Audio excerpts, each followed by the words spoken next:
ওমরার সফরে। তো আমি খন্দকের দুর্গ, খায়বারের যে দুর্গ আছে মদিনা থেকে প্রায় 150-200 কিলোমিটার দূরে, ওই দুর্গ আমরা দেখতে গেছি কয়েকজন। তো আসার পথে ইফতারের সময় হয়ে গেছে। খুব বুঝছেন, বাংলাদেশের মানুষ আর ওই আরবের মানুষের পার্থক্যটা এই জায়গায় করতেছি। তো আমরা ইফতারের 5 থেকে 10 মিনিট আছে এমন সময় আমরা একটা বিশাল মরুভূমির ভিতরে একটা হোটেল আছে, হোটেল বলতে বাকালা বলে আরবিতে, সৌদির ভাষায়, আর একটা পাম্প আছে, একটা মসজিদ আছে। আমরা এই জায়গায় থামলাম। দোকানে যেয়ে বললাম আমাদেরকে কিছু ইফতারি দেন, তো 20 রিয়াল দিলাম, আমাদেরকে কিছু ইফতারি দিল। আমরা ইফতারি নিলাম 20 রিয়ালের। ওই যে দোকানদার তিনি আবার আমাদেরকে 20 রিয়ালের ইফতারি হাদিয়া দিয়ে দিলেন। তার মানে কি এটা সদ্যৎ ফ্রি? এটা তো মাশাল্লাহ যায়। 20 টাকার আমরা কিনলাম, সে আমাদেরকে 20 রিয়ালের দিল। দেওয়ার পরে উনি শাটারটা লাগাইতে যে আবার খুলে ফেলছে। খুলে আমাদেরকে বলতেছে, হাজী সাহেবরা এই দোকান খুলে দিয়ে গেলাম, আপনাদের কোনো জিনিস লাগলে আল্লাহর ওয়াস্তে নিবেন, এটার ব্যাপারে কোনো দাবি দেওয়া নাই, এটা খেদমত। সুবহানাল্লাহ। আর সৌদির দোকান মানে আমাদের বাংলাদেশের টুকুর টুকুর দোকান না, মোটামুটি ওখান থেকে নিয়ে পর্যন্ত একটা বড় বড় দোকান। এখন এই বিশাল বড় দোকানটা উনি খুলে থুয়ে বলতেছেন, আপনাদের যা মন চায় এখান থেকে খাবেন, নিবেন, কারণ আপনারা আল্লাহর মেহমান, আপনারা খাইলে আমার সওয়াব হবে। সুবহানাল্লাহ। তাহলে আমরা চিন্তা করলাম কত বড় মুখলিস মানুষ হলে পরে রোজাদারদের জন্য নিজের দোকানকে ওপেন করে দিয়ে যায়। আর আমাদের বাংলাদেশে যদি কেউ কাউকে দোকান খুলে দিত, আয়সা দেখতো মাল একটাও নাই, সব গেছে। এটা কি এলাকার মসজিদ? আজান নামাজ কয়টা হবে?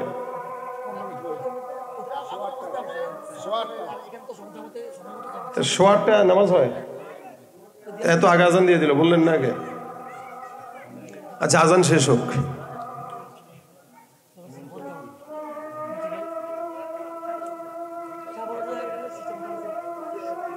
এই পার্থক্যটা এই জায়গাটায়, একটা আরবের মেহমানদারি আর বাংলাদেশের মেহমানদারি, কোথায় দোকানপাট খুলে দিয়ে চলে যাচ্ছে, এটা প্রত্যেকটা জায়গায়, বিশ্বের বহির্বিশ্বের সব জায়গাতেই রমজান আসলে মানুষ মানুষকে সহযোগিতা করে। শুধুমাত্র বাংলাদেশ, যেখানে রমজান আসলে চিনির দাম, সোলার দাম, তেলের দাম, বেগুনের দাম, আলুর দাম আকাশচুম্বী আগুনের মতো হয়ে যায়। এই জন্য আপনারা আপনাদের জায়গায় যারা ব্যবসায়ী, আপনি নিয়ত করবেন অন্য 10 জনের মতো আমি চোর হব না, আমি রোজাদারদের জন্য মিনিমাম 10 টাকা অন্য জায়গা থেকে কমায় দিব। এতে দেখবেন বরকত হবে, সওয়াবও হবে ইনশাআল্লাহ। এটা তাকওয়ার মাস।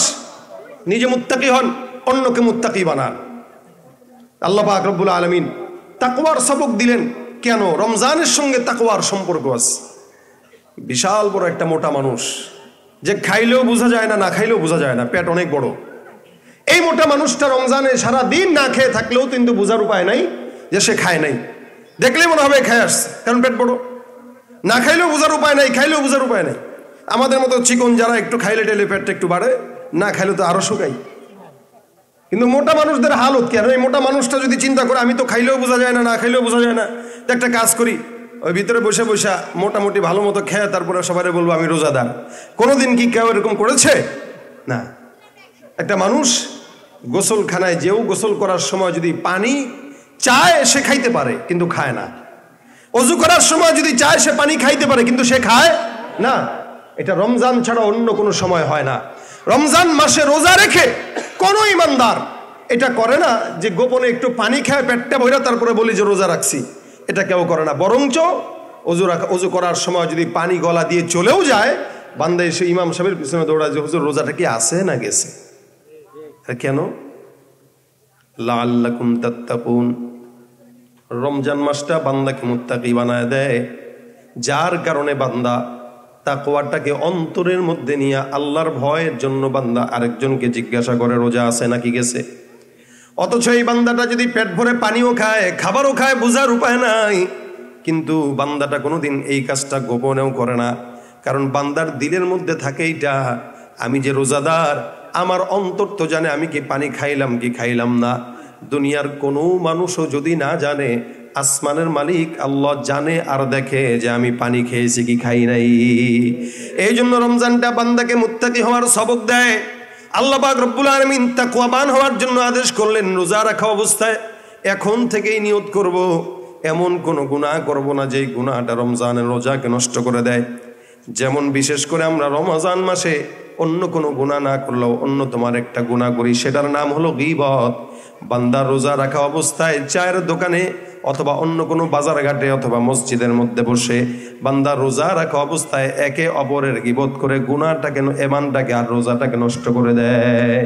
বান্দার খবরও থাকে না, রোজার মাসে রোজা রাখলে আবার গীবত করে, রমজান মাসে রোজা রাখে মিথ্যাও বলে, রমজান মাসে রোজা রাখে অন্যের সঙ্গে ধোঁকাবাজিও করে। রোজার মাস সারা জিন্দেগি রমজান মাসে যদি রোজা রাখলেন আর যদি গুনাহ থেকে বেঁচে না থাকলেন, রাসূল করিম সাল্লাল্লাহু আলাইহি ওয়াসাল্লাম বলেন, ইমানদার রোজার মাসে কেউ যদি রোজা রাখলো আবার গুনাহ থেকে না বাঁচলো, ওর রোজার আল্লাহর দরবারে 4 আনার কোনো দাম নাই। ওই ব্যক্তিটা শুধুমাত্র এতটুকু পার্থক্য, আল্লাহর কাছে সমস্ত গুনাহ করার পরেও ওই বান্দাটা না খায় আছে, রোজা রাখার নাম ধরে আল্লাহর দরবারে সে দেখাইতেছে যে আমি রোজা রাখছি। বান্দার এই সারাদিন না খাওয়াটা আল্লাহর দরবারে 4 আনার কোনো দাম নাই। এই কারণে ইমানদার রোজা রাখা অবস্থায় এমন কোনো গুনাহ করবেন না যে এই ইবাদতটা নষ্ট হয়ে যায়। রাসূল সাল্লাল্লাহু আলাইহি ওয়াসাল্লামের জামানায় 2 জন মহিলার ঘটনা বর্ণনা করে হাদিস শরীফে ঘটনা উল্লেখ আছে। 2 জন মহিলা রোজার মাসে রোজা রাখা অবস্থায় হঠাৎ করে পানির পিপাসা লাগলো। এই 2 জন মহিলা রোজা রাখা অবস্থায় পানির পিপাসায় কাতরাইতে কাতরাইতে জমিনের মধ্যে বেহুশ হয়ে পড়ে গেল। আল্লাহর বান্দি এই 2 জন রোজা রাখা অবস্থায় যখন পানির পিপাসা লাগলো, নবী করিম সাল্লাল্লাহু আলাইহি ওয়াসাল্লামের কাছে একজন খবর নিয়ে আসেন, ইয়া রাসূলুল্লাহ, এই যে 2 জন মহিলা রোজা রাখা অবস্থায় হঠাৎ করে তাদের পানির পিপাসা লাগলো, পয়গম্বর কি করব? এদের হালত তো এমন যে এরা পানি না পান করলে এখনই ইন্তেকাল করবে। রাসূল সাল্লাল্লাহু আলাইহি ওয়াসাল্লাম বলেন, নিশ্চয়ই এরা মনে হয় রোজা রাখা অবস্থায় এরা মনে হয় গোশত খেয়েছে। রাসূল করিম সাল্লাল্লাহু আলাইহি ওয়াসাল্লাম বলেন, এরা গোশত খেয়েছে। সাহাবা আজমাইন ডাক দিয়া বলেন, ইয়া রাসূলুল্লাহ, কেমনে গোশত খাবে? তারা তো রোজাদার। নবী ডাক দিয়া বলেন, যাও যাও, আমি পয়গম্বরের সামনে তাদেরকে ডাক দিয়া নিয়ে আসো। আল্লাহ রাসূল সাল্লাল্লাহু আলাইহি ওয়াসাল্লাম আদেশ করার পর সাহাবা আজমাইন সুন্দর করে 2 জন মহিলাকে রাসূলের সামনে উপস্থিত করলেন। নবী করিম ডাক দিয়া বলেন, এই সাহাবা আজমাইনের দল, আমি যেটা বললাম এটাই সত্য। এই 2 জন মহিলা একটু আগেই মনে হয় কোনো কিছুর গোশত খেয়েছে। সাহাবা আজমাইন তাদেরকে জিজ্ঞাসা করলো, তোমরা কি ভোর রাতে সাহারির সময় কোনো গোশত খেয়েছো কিনা? বলে, না না। নবী ডাক দিয়া বলতেছেন, তারা সাহারির সময় খায় নাই, তারা রোজা রাখা অবস্থায় খাইলো। আল্লাহ রাসূল ডাক দিয়া বলেন, সাহাবা আজমাইনের দল, কেমনে তারা রোজা রাখা অবস্থায় গোশত খাইলো জানো? এরা রোজাদার অবস্থায় একজন আরেকজনের সঙ্গে আড্ডাবাজিতে একজনের গীবত করলো। যখন বান্দা গীবত করে আল্লাহ পাক ডাক দিয়া বলেন, আইয়ুহিব্বু আহাদুকুম আইয়াকুলা লাহমা আখিহি মাইতান ফাকারিহতুমু ওয়াত্তাকুল্লাহ। আল্লাহ পাক ডাক দিয়া বলেন, তোমরা যখন একে অপরের গীবত করবা, তোমরা কি পছন্দ করো একজন আরেকজন ইমানদারের ভাইয়ের গোশত পান করবা, গোশত খাইবা?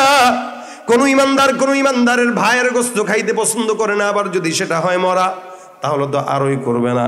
আল্লাহ পাক বলেন, আইয়ুহিব্বু আহাদুকুম আইয়াকুলা লাহমা আখিহি মাইতান ফাকারিহতুমু। তোমরা কি পছন্দ করো মৃত ভাইয়ের গোশত খাবা?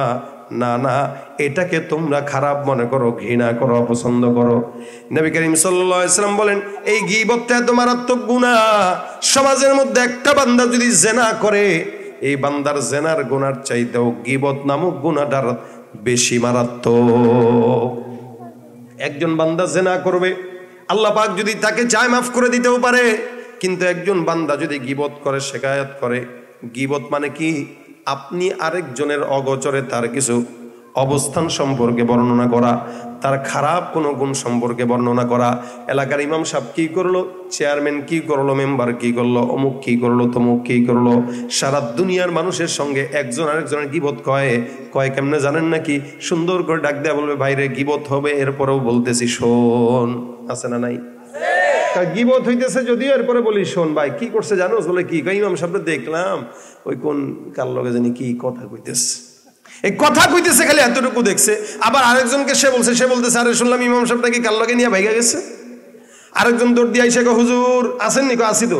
ইন্নালিল্লাহ, শুনলাম আপনি নাকি চলে যেতেছেন। কার সাথে? কার সাথে মানে? যে এলাকায় তো এটা ছড়ায় গেছে। আর যত গীবত শিকায়াত ছড়ায় সব এলাকার চায়ের দোকানগুলোর থেকে ছড়ায়। দেখবেন ছোট ছোট চায়ের স্টলগুলোতে রুটি কেনার টাকা না থাকলেও 32 ইঞ্চি টিভি লাগায় রাখছে, যত গীবত শিকায়াত চায়ের দোকানে বসে বসে হয়। ভাইরা আমার খুব বুঝবেন, গীবত হলো আপনি আরেকজনের অগোচরে তার গুণ বর্ণনা করা, তার দোষ চর্চা করা। আম্মা জান আয়েশা নবী করিম সাল্লাল্লাহু আলাইহি ওয়াসাল্লামের অন্যতম বিবি সাফিয়ার ব্যাপারে একবার বলেন, ইয়া রাসূলুল্লাহ, সাফিয়া তো একটু দেখতে এমন, আমি তো তার চাইতে একটু সুন্দর, আপনি কেমনে তারা পছন্দ করলেন? আম্মা জান আয়েশা রাসূল ডাক দেয়া বলেন, আয়েশা, তুমি সাফিয়ার অগোচরে তার ব্যাপারে মন্তব্য করার কারণে তুমি এমন গুনাহ করেছো। তোমার এই গুনাহটাকে যদি সমুদ্রের পানিতেও দেওয়া হয়, সমুদ্রের পানি কালো হয়ে যাবে, তোমার গুনাহের শেষ হবে না। আম্মা জান আয়েশা ডাক দিয়া বলেন, কি বলেন হুজুর? আমি তো তার একটা অবস্থান বর্ণনা করলাম। নবী করিম সাল্লাল্লাহু আলাইহি ওয়াসাল্লাম বলেন, কারো অগোচরে তার এমন কোনো কিছু নিয়ে বর্ণনা করা যেটা সে শুনলে কষ্ট পায়, এটার নাম গীবত। এই গীবতটা জিনার চাইতেও মারাত্মক। রাসূল বলেন, আল গীবাতু আশাদ্দু মিনাজ জিনা। কোন ইমানদার যদি গীবত করে, ওই গীবতের গুনাহটা জিনার চাইতেও মারাত্মক। নাউযুবিল্লাহ। জিনাটা এটা আল্লাহর সঙ্গে একটা গুনাহ করা। জিনাটা একটা সাধারণ একটা গুনাহ, আল্লাহর কাছে যদি মাফ চায় আল্লাহ পাক মাফ করে দিবে। কিন্তু গীবতের গুনাহটা এটা বান্দার হক নষ্ট করার গুনাহ। কোন ইমানদার যদি কোন ইমানদারের গীবত করে, ওই বান্দা যতক্ষণ পর্যন্ত মাফ না করবে ততক্ষণ আল্লাহ পর্যন্ত মাফ করে না। তার মানে আপনি যদি আমার গীবত করেন, আমার অগোচরে আমার কোন দোষ চর্চা করেন, কিয়ামতের ময়দানে নবী করিম সাল্লাল্লাহু আলাইহি সাল্লাম বর্ণনা করেন, একজন বান্দা জান্নাতি হয়ে জান্নাতের দিকে রওনা হয়ে যাবে। বান্দা জান্নাতে ঢুকতে যাবে, পিছন থেকে আরেকজন এসে ডাক দেয়া বলবে, ভাই কোথায় যাও? বান্দা বলবে, জান্নাতের সার্টিফিকেট পেয়ে গেছি, দেরি করার সময় নাই, জান্নাতে ঢুকে যাইতেছি। পিছনের বান্দা ডাক দেয়া বলবে, তোমার সঙ্গে বোঝাপড়া আছে। বান্দা বলবে, কি বোঝাপড়া? বলে, জমিনের মধ্যে আমার গীবত করে মানুষের কাছে আমার সম্মান নষ্ট করলা, আজকে আমি 100 নেকির জন্য জান্নাত পাইলাম না, সুতরাং 100 নেকি আমাকে দিয়া তারপরে তুমি জান্নাতে যাও। রাসূল সাল্লাল্লাহু আলাইহি ওয়াসাল্লাম ডাক দেয়া বলবেন, নিশ্চিত একটা জান্নাতি বান্দা এই বান্দার যার গীবত করলো, ওই বান্দাকে 100 নেকি দিয়া নিশ্চিত জান্নাতি বান্দা সোজা চলে যাবে জাহান্নামে। আর নিশ্চিত জাহান্নামী বান্দা ওই বান্দা থেকে 100 নেকি নিয়ে সোজা চলে যাবে জান্নাতে। এটাই হলো গীবতের মারাত্মক অন্যায়। এই জন্য সমাজের মধ্যে একজন একজনের গীবত করবো, শেখায়ত করবো না, কিছু বলেন তো না, গীবত তো করবই না, বরং রোজা রাখা অবস্থায় আরো করা যাবে না। সাহাবা আজমাইন যখন ওই দুইজন মহিলাকে নিয়ে আসলো, নবী করিম সাল্লাল্লাহু আলাইহি ওয়াসাল্লাম ডাক দিয়ে বলেন, মহিলারা, তোমরা একে অপরের বিরুদ্ধে যখন বসছো তখন একজন একজনের সঙ্গে কথা বলছো বিরুদ্ধে। মহিলাদের এটাই স্বভাব বেশি, একসঙ্গে বসলে মা বোনেরা খালি দেবরের গীবত করে, স্বামীর গীবত করে, শ্বশুর বাড়ির মানুষের গীবত করে, বোনের গীবত করে, অমুকের গীবত তমুকের গীবত। এই জন্য আল্লাহ পাক ডাক দেয়া বলেন, ইয়া আইয়ুহাল্লাযীনা আমানু লা ইয়াসখার কওমুম মিন কওমিন আসা আইয়াকুনু খায়রাম মিনহুম ওয়ালা নিসাউম মিন নিসাইন আসা আইয়াকুননা খায়রাম মিনহুম। আল্লাহ পাক পুরুষদেরকে ডাক দেয়া বলে, পুরুষের দল, তোমরা তোমাদের গর্ব করবা না তোমাদের দল নিয়া, তোমাদের গর্ব করবা না তোমরা তোমাদের সমাজ নিয়া, তোমরা গর্ব করবা না তোমাদের বংশ নিয়া। কারণ এমনও তো হতে পারে যেই বংশে তোমরা ছোট চোখে যেই বংশকে দেখতেছো, এই বংশটা আল্লাহর দরবারে দামি হতে পারে। মহিলাদেরকে আল্লাহ পাক বলেন, ওয়ালা নিসা উম্মিন নিসা, কোনো মহিলা কোনো মহিলাকে গালি দিবা না, খারাপ বলবা না। কেন? এমনও তো হতে পারে যাকে খারাপ বলতেছো আল্লাহর কাছে ওই মহিলাটার সম্মান তোমার চাইতেও বেশি, ঠিক কিনা? এই জন্য সমাজে পুরুষেরাও এগুলা করে, মহিলারা আরো করে বেশি। আর মহিলাদের সবচেয়ে খারাপ বিষয় যেটা, যে কারো কাছে স্বামীর বদনাম গাওয়া, বসলেই বা স্বামীর বদনাম। মাশাআল্লাহ, সব মহিলারা এগুলো করে না, দুটি কয়েক যারা করে এদের ভিতরে দিনের বুঝ না থাকার কারণে করে। কোনো মতো যদি একটা ভাইয়ের লোকে পরিচয় হয়, বাইরে কয়, আহারে কইেন না ভাই গো, আমার স্বামীটা না, আপনি যেই মহব্বতটা আমারে করেন, আমার স্বামীটা যদি আমার এই মহব্বত করতো, এইটা দিয়েই শুরু হয় পরকিয়া। কথা আসতে কয়েকা, আপনি আমার যতটুকু ভাইয়া বলে যে মার্কেটে গেছে, আর ঈদ সামনে আসতেছে, দেখবেন 20 রোজা পার হতে না হতেই মহিলাদের মার্কেটের ঢল নেমে যাবে। পর্দার তো বালাই নাই মা বোনদের, অথচ তারা যেই পরিমাণে দামি জাতি, এরা যদি স্বর্ণের মতো ঢাকা থাকতো ওদেরকে কেউ কোনোদিন লাঞ্ছিত করতে পারতো না। সম্মানের জাত, নিজের পায়ে নিজের দোষেই কোরাল মারে, মার্কেটে যায়। আর আমার দেশের কিছু ফটকা যুবকেরাও রোজার মাস ঈদের সময় আসলে মার্কেটে যাবে, পকেটে 5 টাকা নিয়েও যায় না, শুধু যায় মহিলাদেরকে ধাক্কা দিতে। আর কিছু কিছু মহিলারাও আছে ধাক্কা খাইতেও তাদের ভালো লাগে। পুরুষদেরও যেমন দোষ, মহিলাদেরও তেমন দোষ। এক হাতে তো আর তালি বাজে না, এই কারণে আল্লাহ উভয়কে বলছেন তোমরা তোমাদের দৃষ্টিকে নিচে নামায় রাখো। পুরুষদের যেমন পর্দা লাগবে মহিলাদেরও পর্দা লাগবে, মহিলাদের যেমন লাগবে পুরুষদেরও লাগবে। এখন মার্কেটে গেছে, বাস নতুন কালেকশন শাড়ি আসছে, এখন মার্কেটের ওই ব্যবসায়ী বলতেছে এই আপা, আরে আপা আসছে, দে বসতে দে, বসতে দে। আপারে বসতে দিয়ে চা খাওয়া, রোজা রাখছি তো, ও ভুলে গেছি তো। আপার চা খাওয়াইতে দিয়া অথবা দাম ডিসকাউন্টের নাম দিয়ে আপার সঙ্গে সম্পর্ক তৈরি হয়। আপাও চিন্তা করছে সম্পর্ক হইলে শাড়িটা যদি 5 টাকা কমে পাওয়া যায় লাভ তো, লস কিসের। এজন্য স্বামী হাজারো জিনিস কিনে আনলে মহিলাদের পছন্দ হয় না বর্তমান সময়ের। অধিকাংশ যারা মার্কেটে যে অভ্যস্ত, মাশাআল্লাহ কিছু নারী আছে যারা মার্কেটে যায় না, পর্দা মেনে চলে, এদের কথা তো ভিন্ন। কিন্তু অধিকাংশ যারা মার্কেটে যায় এরা 5 টাকা বাঁচানোর জন্য মার্কেটের দোকানদারের সঙ্গে ভাও নিয়ে চলে, কথা বলে। আরে এই পুরুষটাও মনে করে মাশাআল্লাহ মুরগি পাইছি, এ শিয়াল হয়ে। আমাদের দেশে দেখবেন কিছু নারীবাদী পুরুষ আছে যারা মা বোনদের ইজ্জত নষ্ট করার জন্য নারীদের স্বাধীনতার নাম দিয়ে এদেশের নারীদেরকে রাস্তাঘাটে বের করায়। মূলত এরা কারা? এদেশের শিয়াল যেরকম মুরগির স্বাধীনতা চায়, ঠিক এই সমস্ত লম্পট চরিত্রহীন গুলাও নারীদের স্বাধীনতা চায়, যাতে নারীদেরকে ভোগ করতে পারে। নারী স্বাধীনতার নামে এলো কলঙ্কের জোয়ার, নারী স্বাধীনতার নামে এলো কলঙ্কের জোয়ার, একই নারীর অধিকার কখন জানি শেষ হবে এই অশ্লীলতা। ওয়ার্ড কমিশনার থেকে ইউনিয়ন পরিষদে, ক্রমান্বয়ে দেখো রে ভাই একেবারে সংসদে। নারী থাকবে সুখের ঘরে, এত কষ্টের কি দরকার, নারী থাকবে সুখের ঘরে, এত কষ্টের কি দরকার, একই নারীর অধিকার কখন জানি শেষ হবে এই অশ্লীলতা। ঠিক কিনা?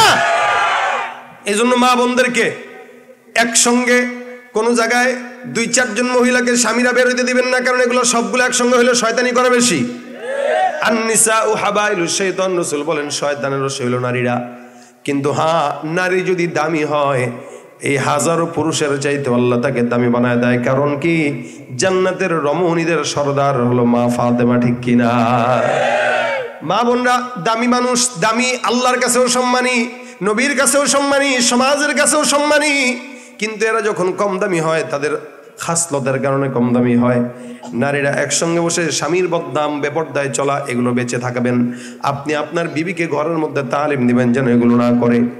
নবী করিম সাল্লাল্লাহু আলাইহি সাল্লাম ডাক দিয়া বলেন, এই 2 জন মহিলা একে অপরের সঙ্গে গীবতে লিপ্ত হয়েছে, যার কারণে এদের যদি প্রমাণ দেখতে চাও, এদের সামনে 2টা বল দিয়া দাও, বমি করতে বলো, দেখবা তাদের পেট থেকে গোস্তের টুকরা বের হয় না। নাউযুবিল্লাহ। রাসূল সাল্লাল্লাহু আলাইহি সাল্লাম তাদের সামনে 2টা বল আনতে বললেন, তো সাহাবা আজমাইন 2টা বল আনলো। আনার পরে নবী বললেন, এই বমি করো। তো রাসূল সাল্লাল্লাহু আলাইহি সাল্লাম বমি করতে বললেন, এই 2 জন মহিলা বমি করলো। তো বমির সাথে সাহাবা আজমাইন তাকায় দেখে দুর্গন্ধযুক্ত গোস্ত তাদের জবান থেকে বের হইতেছে। নবী বললেন, আমি বললাম না এরা রোজা রাখা অবস্থায় গীবতের গোস্ত খেয়েছে। অর্থাৎ কেউ যদি গীবত করলো তো সে তার মরা ভাইয়ের গোস্ত খাইলো। যেই গোস্তটা সে খেয়েছে এতক্ষণ, ওই গোস্তটাই তার পেট থেকে বের হয়েছে। এই জন্য রোজা রাখা অবস্থায় কখনোই কোনো আরেক মুমিন ভাইয়ের ব্যাপারে কোনো খারাপ মন্তব্য করা যাবে, ওই রোজা নষ্ট হয়ে যায়। এই গীবত আমাদের সমাজের ইমানদারদের ঈমানকে নষ্ট করছে, নেক কাজকে নষ্ট করছে, গুনাহকে নষ্ট করছে। সুতরাং রমজানকে উপলক্ষ করে 1 মাস জবানের হেফাজত করবেন। নবী করিম সাল্লাল্লাহু আলাইহি ওয়াসাল্লাম বলেন, তুমি 2টা জিনিসের গ্যারান্টি আমাকে দিবা, আমি তোমাকে জান্নাতের গ্যারান্টি দিয়ে দিব। 1 নাম্বার, কেউ যদি তার জবানের গ্যারান্টি দেয়। 2 নাম্বার, কেউ যদি তার লজ্জাস্থানের গ্যারান্টি দেয়। জবান আর লজ্জাস্থান, এই 2টা জিনিসের গ্যারান্টি কেউ যদি দেয়, তো আল্লাহ পাক তাকে, আল্লাহর হাবিব বলেন, তাকে জান্নাতের গ্যারান্টি দিয়ে দিলাম। সুবহানাল্লাহ। আর রমজানে আল্লাহ পাক অধিকাংশ মানুষকে মাফ করে, যার কারণে রমজানটায় যদি গুনাহ করেন, গুনাহটাও হয় মারাত্মক, নেক করলে নেকটাও হয় অনেক দামি। কারণ নেক বান্দা করবে, এমনিও কোনো বান্দা যদি একটা নেক করে, আল্লাহ পাক তাকে 10 গুণ সওয়াব দান করে। আর রমজানে করলে সেটা 70 থেকে 700 গুণ। জোরে বলেন সুবহানাল্লাহ। এই জন্য রমজানে বেশি বেশি কি করবেন? 1 নম্বরে কোরআনের মাস, বেশি বেশি কোরআন তেলাওয়াত করবেন। মাসটাই যেহেতু কোরআনের মাস, কোনো মসজিদ অথবা কোনো মাদ্রাসায় দেখছেন না, আজকেও পত্রপত্রিকায় মিডিয়াতে দেখেছি আমাদের শিক্ষামন্ত্রী মহোদয় বলছেন যে ঘরে ঘরে মাদ্রাসা বেশি হয়ে যাচ্ছে, মাদ্রাসার কারণেই নাকি স্কুলের ছাত্রদের ঘাটতি পড়েছে। এটা তো বলতে গেলেও একটু লজ্জা লাগার কথা ছিল যে এটা তো আমাদের ব্যর্থতা, যে আমরা আমাদের শিক্ষার কারিকুলামে যখন নাস্তিকতা ঢুকাই দিচ্ছি, এদেশের মুসলমান সচেতন, যার কারণে আমার এদেশের মুসলমানরা তাদের সন্তানদেরকে স্কুল থেকে ফেরত নিয়ে মাদ্রাসায় ভর্তি দিচ্ছে। আমরা আমাদের সন্তানকে স্কুলে দিতে দ্বিধা করব না যদি আমার স্কুলের শিক্ষা ব্যবস্থায় ট্রান্সজেন্ডারের মতবাদ উঠায় নেওয়া হয়। যারা আজকে ট্রান্সজেন্ডারের মতবাদ প্রচার করে, যারা আমার শিক্ষানীতির ভিতরে নাস্তিকতা ঢুকাইতে চায়, যতক্ষণ শিক্ষানীতির পরিবর্তন না হলে আমার সন্তানকে আমি মাদ্রাসায় দিব, স্কুলের বারান্দায় দিব না। এজন্য আফসোস করে লাভ নাই, মাদ্রাসার কথা বলে লাভ নাই, মাদ্রাসায় ছাত্র বাড়তেছে আফসোস করে লাভ নাই। আপনি স্কুলের ওই শিক্ষার ভিতরে কোরআন ঢুকায় দেন, স্কুলেও সন্তানের অভাব হবে না। শিক্ষানীতির পরিবর্তন যতদিন না হবে বাংলার মুমিন মুসলমান সন্তানকে স্কুলে পাঠাবে না, এটাই ফাইনাল সিদ্ধান্ত। এজন্যই স্কুলে ছাত্র কম, মাদ্রাসায় বেশি। তো আলহামদুলিল্লাহ মাদ্রাসায় বাড়তেছে, এখন তো পাড়ায় পাড়ায় আছে, কিছুদিন পরে ঘরে ঘরে মাদ্রাসা তৈরি হবে। যত এরা নিভিয়ে দিতে চাবে তত কোরআনের ধ্বনি বাড়বে, ঠিক কিনা জোরে কর? যত কোরআনের আগুন নিভিয়ে দিতে চাবে তত কোরআনের আলোকে প্রজ্বলিত করবেন কে? এই জন্য রমজান আসলে কোরআনের মাস, আপনি আপনার নিজেকে, নিজের সন্তানকে, বিবিকে যে কোনো একটা জায়গায় পাঠিয়ে সারা দিনে একবার 1 ঘন্টার জন্য কোরআন শিক্ষা অর্জন করেন, 1 ঘন্টার জন্য কোরআন শিখেন, ইনশাআল্লাহ এই কোরআনের বরকতে আল্লাহ পাক আপনাকে মাফ করে দিবেন, কোরআনের বরকতে মাফ করে দিবেন। এই জন্য আল্লাহ পাক রব্বুল আলামিন কোরআন মাসটাকে কেন দামি করেছেন?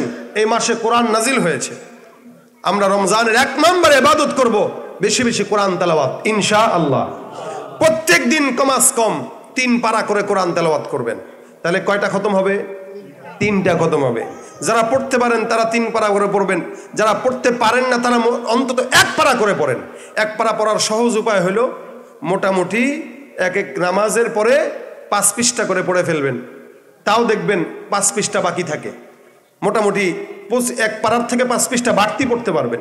তারপরেও বললাম যদি 3 পৃষ্ঠা করেও পড়েন তাও একদিনে ইজিলি এক পারা করে তেলাওয়াত করা সম্ভব।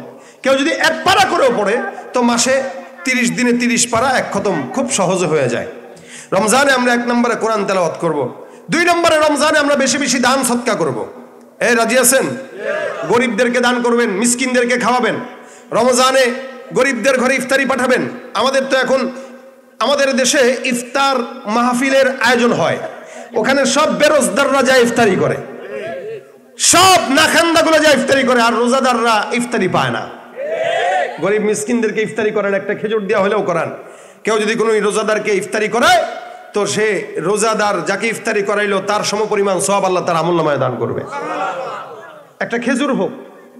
আমরা মনে করি না একজনকে ইফতারি দেব, ফল ফলাদি না থাকলে, আলু পেঁয়াজু না থাকলে, একটু জিলাপি টিলাপি না থাকলে কেমন দেখায়। এই কেমন দেখায় করতে যার দানও হয় না। এই জন্য ফর্মালিটি বাদ দিয়া সুন্নতের নিয়তে, ইমানের নিয়তে, আমলের নিয়তে যতটুকু পারেন দান করে পাশের বাসায় ইফতারি পাঠাবেন। রাজি আছেন? এটা সওয়াব। 1 নম্বরে কোরআন তেলাওয়াত করব, 2 নম্বরে সদকা করব, দান সদকা করব। সেটা দান টাকা দিয়ে হোক, খাওয়ায় হোক, মেহমানদারি হোক, দান হোক, এগুলো করব। 3 নম্বরে আমরা বেশি বেশি আল্লাহ পাকের কাছে রমজানে ইস্তিগফার করব। কেন? রমজানে আল্লাহ পাক অধিকাংশ মানুষকে ক্ষমা করে দেয়। রমজানে আল্লাহর কাছে মাফ চাবো সারা রমজান ব্যাপী। প্রত্যেক দিন রাত্রেবেলা, প্রত্যেকটা রোজায় রাত্রেবেলা তাহাজ্জুদের নামাজ আদায় করব, মাফ চাবো। 4 নম্বরে মোবাইল থেকে দূরে থাকবো। এটা গুরুত্বপূর্ণ বিষয়। প্রত্যেকেই যারা যুবক আছেন মোবাইল থেকে নিজেকে বাঁচায় রাখবেন।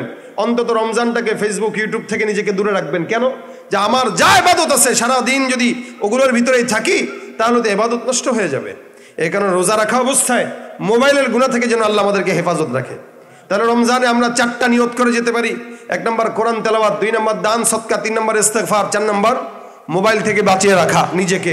এই কাজগুলো করবো তো ইনশাআল্লাহ। রোজাদার অবস্থায় কোনো মানুষকে দেখলে ভালো কথা বলবেন, নামাজ পড়ার আদেশ দিবেন। হ্যাঁ, কোনো দোকানপাটে যদি পর্দা দেখেন এলাকার গণ্যমান্য মানুষদেরকে নিয়ে বলবেন, ভাই আপনি দোকানকে বন্ধ রাখেন দিনের বেলা। একসময় আমরা দেখতাম ছোটবেলায় পোস্টার ছাপানো হইতো যে রমজানের পবিত্রতা রক্ষা করুন, দোকানপাট বন্ধ রাখুন, হ্যাঁ, এই ব্যবসা বাণিজ্য চলবে না, গান বাজনা চলবে না, এই সমস্ত জিনিস দেখতাম। এখন আর এগুলো দেখি না। আগে দেখতাম রমজানে রাত্রিবেলা মানুষ ডেকে ডেকে মানুষকে ডাকাইতো, এখন আর এই দৃশ্য দেখা যায় না। এগুলো আবার চালু করেন, এগুলোর ভিতরে প্রাণ পাওয়া যায়, এগুলোর ভিতরে ইখলাস পাওয়া যায়। আল্লাহ যেন আমাদেরকে সারা রমজান বেশি বেশি আমল করার তৌফিক দান করেন। জোরে বলেন আমিন। সৃষ্টি যত সবার মাঝে সুখের হাওয়া বয়ে যাক, সৃষ্টি যত সবার মাঝে সুখের হাওয়া বয়ে যাক, শোনো মানুষ ডাকছে তোমায় রমজানুল মোবারক, শোনো মানুষ ডাকছে তোমায় রমজানুল মোবারক। সেহেরিতে জাগার মাঝে মুমিনে যে পায় কি শান্তি, তারাবিতে দূর করে দেয় সকল বিভেদ ভ্রান্তি।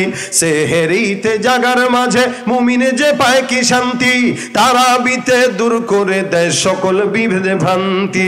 ইফতারিতে সুখ অনাবিল তাহার মাঝে নেই যে ফাঁক, শোনো মানুষ ডাকছে তোমায় রমজানুল মোবারক, শোনো মানুষ ডাকছে তোমায় রমজানুল মোবারক। রহমতে দেয় ভরে দেয় মাগফিরাতের দ্বার খোলা, পাপী যত হও গনত আছো যত পথ ভোলা।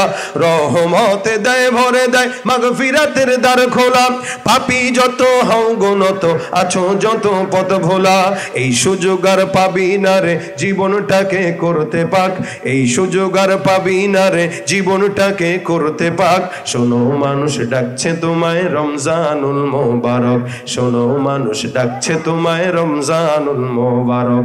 বছর বছর এই যে সুযোগ আসে যে বারে বারে, গুনাহ রাশি মাফ করাতে ডাক দিয়ে যায় তোর দ্বারে। বছর বছর এই যে সুযোগ আসে যে বারে বারে, গুনাহ রাশি মাফ করাতে ডাক দিয়ে যায় তোর দ্বারে। এই সুযোগ আর পাবি না রে জীবনটাকে করতে পাক, শোনো মানুষ ডাকছে তোমায় রমজানুল মোবারক। সৃষ্টি যত সবার মাঝে সুখের হাওয়া বয়ে যাক, সৃষ্টি যত সবার মাঝে সুখের হাওয়া বয়ে যাক, শোনো মানুষ ডাকছে তোমায় রমজানুল মোবারক, শোনো মানুষ ডাকছে তোমায় রমজানুল মোবারক, শোনো মানুষ ডাকছে তোমায় রমজানুল মোবারক। আমরা একদমই আসন্ন রমজানুল মোবারকের নিকটে, হাতে গুনে আজকে 4 তারিখ, আর 6 থেকে 7 দিন আছে আমাদের কাছে রমজান আসতে। তো এই সময়গুলোতে আমাদের কি করা উচিত? রমজান যেহেতু নিকটে, যে কোনো জিনিস, ঈদ যখন মানুষের সামনে আসে তো ঈদের আমেজ মানুষের ভিতরে ঢুকে, তো মানুষ ঈদের জন্য প্রস্তুতি নেয়, কেনাকাটা করে, বাজার সদাই করে। ঠিক রমজানুল মোবারকের সামনে এটার জন্য তার কেনাকাটা নাই, এটার জন্য আমলের প্রস্তুতি নেওয়া জরুরি। এবং রমজানটা এখন থেকেই শুরু, যে বিষয়টা আল্লাহ পাক শুধু আমাদের উপরেই ফরজ করেছেন এমন নয়। অতীতে প্রতিটা নবীর উপরে আল্লাহ পাক রমজান, এই রোজা, এগুলো ফরজ করেছিলেন। আল্লাহ পাক রব্বুল আলামিন এই কারণে কোরআনে বলেন, মুমিনেরা তোমাদের উপরে যেভাবে রোজাকে ফরজ করা হয়েছে ঠিক তেমনইভাবে পূর্ববর্তী যাদের উপরে ফরজ করা হয়েছে তোমাদের উপরেও তেমন ফরজ হয়েছে। কেন? যাতে করে গুনাহগার বান্দারা মুত্তাকি হতে পারে। কি হতে পারে? মুত্তাকি হতে পারে। রমজান মাস বান্দার তাকওয়ার মাস, রমজান মাস গুনাহ মাফের মাস। রমজানে একটা বান্দা যতটুকু মুত্তাকি থাকে সারা বছর ততটুকু মুত্তাকি থাকে না। একজন গুনাহগার যে, সেও রমজান আসলে নিজেকে মুত্তাকি বানানোর চেষ্টা করে। এই সময়টায় একটা সপ্তাহে আমরা আমাদেরকে এখনই মুত্তাকি হওয়ার জন্য চেষ্টা করব, যাতে রমজান আসলে আমাদের আমলের জজবা বৃদ্ধি পায়। এটা শাবান চলতেছে, অনেক বুজুর্গানে দিনরা বলেন রজব মাস যখন আসে তো রজব মাসে আমলের চারা লাগানোর মাস হয়। অর্থাৎ আমল যেটা করব এই গাছের চারা লাগায় রাখবো রজব মাসে। আর শাবান যখন আসবে আমলের গাছে পানি দিব, পানি, অর্থাৎ এটা যেন বড় হয়। আর রমজান যখন আসবে তখন ফল ভোগ করে একটা নেকের কাজ করে 700 গুণ পর্যন্ত আল্লাহর কাছ থেকে সওয়াব নেব। কয়শো গুণ? 700 গুণ। নফল ফরজের সমান আর বড় বড় ইবাদতগুলো 700 গুণ বৃদ্ধি করে দেন আল্লাহ। এটা রমজানের ফজিলত। এই কারণে আল্লাহ পাক রব্বুল আলামিন সবগুলো মাস নিজেই সৃষ্টি করেছেন। 12টি মাস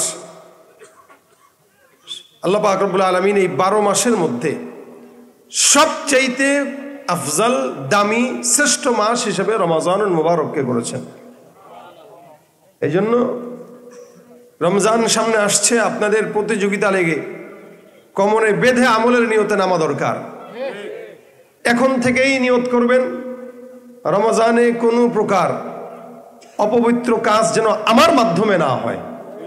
বিশেষ করে যুবক যারা আছেন, আমি সহ, আমি আমাকে বলছি এই কথা, মোবাইলের মাধ্যমে আমাদের যে গুনাহগুলো হয়, এই গুনাহগুলো থেকে যেন আল্লাহ পাক আমাদেরকে হেফাজত করে, সেই ফিকির করবেন। রমজানে সারা বছর যেভাবে ইউটিউব, ফেসবুক, টিকটক, অন্যান্য মুভি, ভিডিও যা দেখি, রমজানে যেন আমার মাধ্যমে এরকম কোনো গুনাহ প্রকাশ না হয়। বলেন ইনশাআল্লাহ। তাকওয়ার মাস, এমন কোনো কাজ করব না যাতে আমাদের মুত্তাকি, যাতে আমাদের তাকওয়া নষ্ট হয়। আল্লাহ পাক বলেন যাতে করে তোমরা তাকওয়াবান হতে পারো। এই জন্য রমজান তোমাদেরকে দেওয়া হলো, মুমিনদের উপরে দেওয়া হলো। অন্য কারো উপরে রোজা ফরজ নয়, শুধু মুমিনদের উপরে। রমজানে সাহারি করবে, ইফতার করবে, তারাবিহ পড়বে, এগুলোর ভিতরে মুমিনের আলাদা একটা মজা অনুভব করে দিলের মধ্যে। এই সুখ, এই শান্তি কোটি টাকা দিয়েও পাওয়া যায় না। এবং আল্লাহ পাক রব্বুল আলামিন ইমানদারদেরকে ইফতারির আগ মুহূর্তে যেই সময় দিয়েছেন, এই সময়টা অত্যন্ত দামি সময়। বান্দা আল্লাহর কাছে যা চায়, আল্লাহ পাক ইফতারের সামনে নিয়ে যেটা চাবে আল্লাহ পাক সেটা পূর্ণ করে দেয়। এত বড় নিয়ামত আল্লাহ আমাদেরকে দিয়েছেন যাতে আমরা মুত্তাকি হতে পারি। রমজানের সঙ্গে তাকওয়ার অনেক সম্পর্ক। বলে কি? বলে একটা ইমানদার এক নম্বরে বোঝা উচিত তাকওয়াটা কি জিনিস। তাকওয়া হলো এমন কাজ, সোজা বাংলায় যদি বলি, আল্লাহর ভয় মনে রাখাটা হলো তাকওয়া।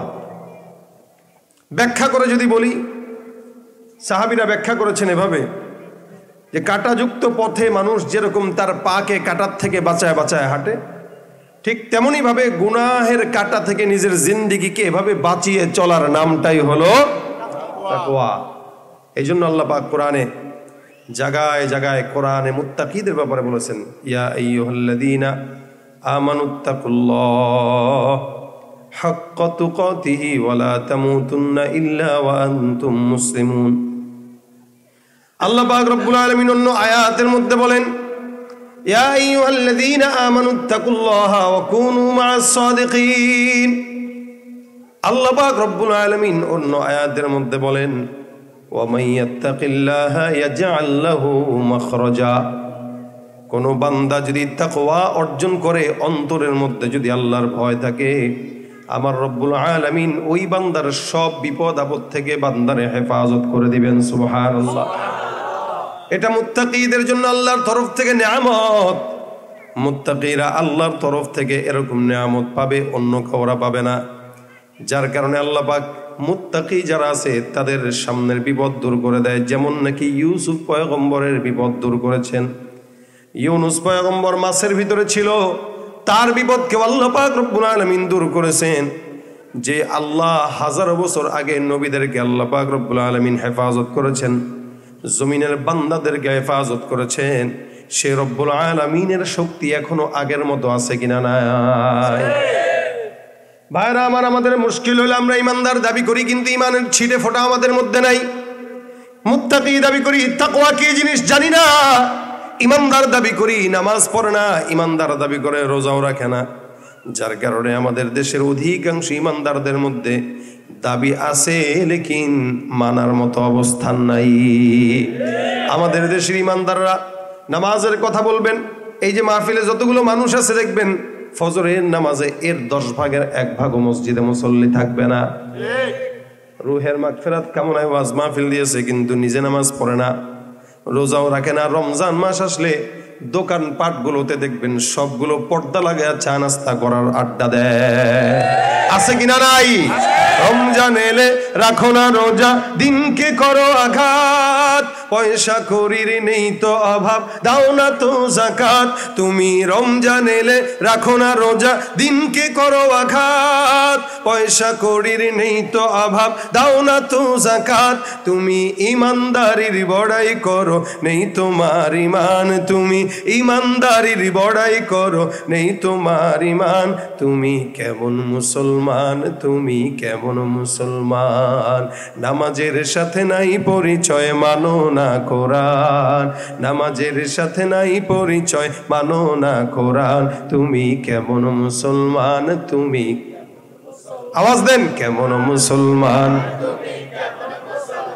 তুমি নবীর উম্মত দাবি করো, সুন্নাহ মানো না। নবীর অপমানে তোমার হৃদয় কাঁদে না। তুমি নবীর উম্মত দাবি করো, সুন্নাহ মানো না। নবীর অপমানে তোমার হৃদয় কাঁদে না। তুমি বিজাতীয় সংস্কৃতিতে সপেছো পরাণ। তুমি বিজাতীয় সংস্কৃতিতে সপেছো পরাণ। তুমি কেমন মুসলমান, তুমি কেমন মুসলমান? তুমি কেমন মুসলমান, তুমি কেমন মুসলমান? নামাজের সাথে নাই পরিচয়, মানো না কোরআন। নামাজের সাথে নাই পরিচয়, মানো না কোরআন। তুমি কেমন মুসলমান, তুমি কেমন মুসলমান? ঠিক কিনা?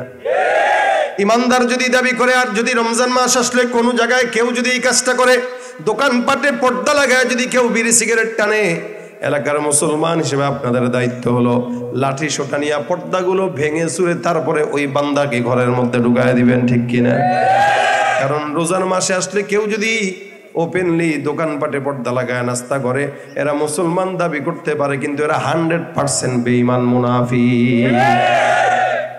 সারা বছর খেয়ে খেয়ে পেট ভরে না, রমজান আসলেও খাইতে চায়। আমাদের দেশে একমাত্র দেখলাম, অন্যান্য দেশগুলোতে রমজান আসলে একে অপরের সহযোগী হয়, আর আমাদের বাংলাদেশে রমজান আসলে ধান্দাবাজের সংখ্যা বেড়ে যায়। যার কারণে সারা বছর পেঁয়াজের দাম যদি থাকে 150 টাকা 200 টাকা, রমজান আসলে সেটার দাম বেড়ে হয় 300 টাকা। একটা বেগুনি যেটা এই সময় 5 টাকা পিস থাকে, 10 টাকা পিস থাকে, রমজান আসলে 15 থেকে 20 টাকা পিস। তাও একটা বেগুন দিয়া বেগুনি বানায় 50টা, ভিতরে কিচ্ছু নাই, খালি চামড়া, আর উপরে খালি বেসন আর ময়দা। কি ঠিক না? কত বড় ধান্দাবাজ! একটা বেগুনকে 50 পিস বানায় বিক্রি করে, তাও পিস 15 থেকে 20 টাকা। গরিব দুঃখীরা খেতে পায় না, আর আমার দেশের সিন্ডিকেট নামক 2 নম্বরী ব্যবসায়ীরা এদেশের জনগণ থেকে আহার তুলে নিয়ে কানাডায় বাড়ি করার ধান্দা করে। যারা এরা দেশের বন্ধু হতে পারে না, এরা চিরন্তন শত্রু। ঠিক কিনা জোরে কর? এদেরকে চিহ্নিত করবেন। আর যারা ব্যবসায়ী আছেন, নিজেরা নিজেদের জায়গায় চেষ্টা করবেন রোজার মাসে আমরা কোনো ইমানদারদেরকে ঠকাবো না। অন্য যদি দাম বাড়ায় আমি বাড়াবো না, অন্যের চেয়ে আমি প্রয়োজনে 10 টাকা কমে দেবো, তাও রোজাদারকে খেদমত করবো। কি ঠিক না? এটা নিয়ত করবেন। এই ধান্দাবাজি সারা মাস করে, সারা বছর করেন, রমজানে করেন না। সারা বছর করলেন, রমজানে আরো বাড়ায় দেয়। কারণ রমজান মাসটাই হলো ধান্দাবাজির মাস তার কাছে। এই কারণে ভাই কি সাউন্ড আনছেন আপনি, আমি বুঝতেছি না। কে সাউন্ড তো ঝেনঝেনাইতেছে, কি করবেন এখন? এই যে আবার ইকো বাড়াই দিচ্ছেন, তো আরো কথা বোঝা যাবে না। এটা কমান। আর এই গলা টানতে টানতে আমার গলা শুকাই দিচ্ছে বারবার। অথচ বহির্বিশ্বের হালত যদি দেখেন, আমি গত রমজানেও ওমরার হালত একটু বাড়ান হালকা। আল্লাহ আমাদেরকে রমজানের পবিত্রতা বজায় রাখার তৌফিক দান করুন। ওমা তৌফিক ইল্লা বিল্লাহ। এখানে নামাজ হবে, মসজিদেও নামাজ